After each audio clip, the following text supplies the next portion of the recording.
Are you a single lady out there that is not yet married, but you're hoping to get married soon?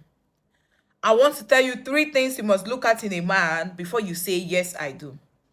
Three things you must look at in a man before you say, yes, I do. Number one, a God-fearing man.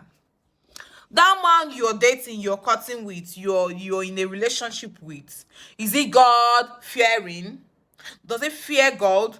Does he think the things of God important? That does not mean that he's going to sleep in the church or sleep in his traditional house if he's a traditional practicer. You understand? It doesn't mean he's going to sleep there. But does he recognize that God exists? That is the most important thing, because if you have a man in your life that doesn't understand and recognize that God exists, despite the kind of religion he's into, I don't know if you get me. Yes. Despite the religion he's into, if he doesn't understand that God exists, in traditional religion, they have a God that exists there. In Islam religion, a God exists there. In Christianity, a God exists there. In Judaism, a God exists there. So if that man you are going out with, you're dating, you're cutting with, you're in a relationship with, doesn't understand that a God exists, I do not know as a young lady what you're doing with such person. Sincerely speaking, I'm speaking from the aspect of a single lady, so I do not know what you're doing with that person who doesn't understand that God exists. Number two thing you must look out in a man before you say, yes, I do. Do your man normally say, I am sorry? When you have small issues, small argument, because definitely you must have arguments. Both of you are not from the same mother and father. Even twin, they do argue and quarrel, fight. Do you understand? So when that man don't have to say, I am sorry, I don't know, my dear. Even if he's not at fault or he's at fault, that does not mean that you yourself become a bag of problem. But does your man know how to say, I am sorry? Another thing is this: you need to know when the man says, I am sorry. Most men does not communicate I am sorry verbally. Some of them do it in action. So when you see his action, does he say, I am sorry? But preferable, a man that says, I am sorry, even if it's once in a while, is what is very, very recommendable. It's okay. Because when you have a man doesn't say, I am sorry, my dear sister, run for your life. Oh. Run for your dear life. Run for your life, because your life is at stake. Nothing you do to that kind of man, that will be man. That man will not be satisfied with anything you do.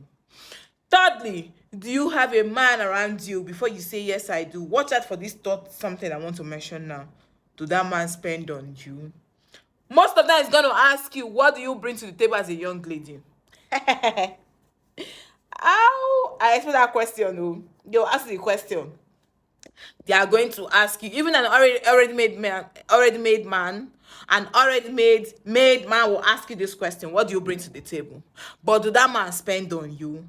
Is earning little? Does he spend on you on that little is earning? Is earning large? Does he spend on you on that thing is earning? No matter how little or how big it is, does it spend? That does not mean that all your problem become ease. I don't know if you understand me. For me, I find these three things very necessary for a young lady to look in a man or in the relationship she's in before saying, yes, I do. And you all know that communication is always the key, so you should know how to communicate with your man.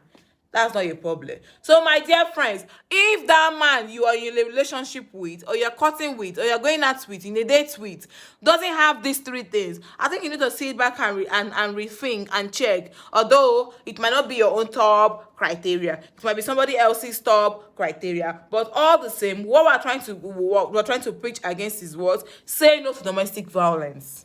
Because a man that does not fear God, that don't know how to say I am sorry, is going to violate you domestically. That man might beat you up. It might be a woman beater. He might violate you. He might even destroy you with words. He might not appreciate your little efforts. So you need to look for a man that is God-fearing. I do not say you should marry a man that is always going to church. Oh, no. There's difference between a church goer and a God-fearing man. The difference between a God-fearing man and a church-goer is quite pronounced. So if you understand my message and you have other criteria too as a young lady to look out in your relationship or in your man before you say, yes, I do, you can drop it in the comment section. Thank you, everybody. See you next time.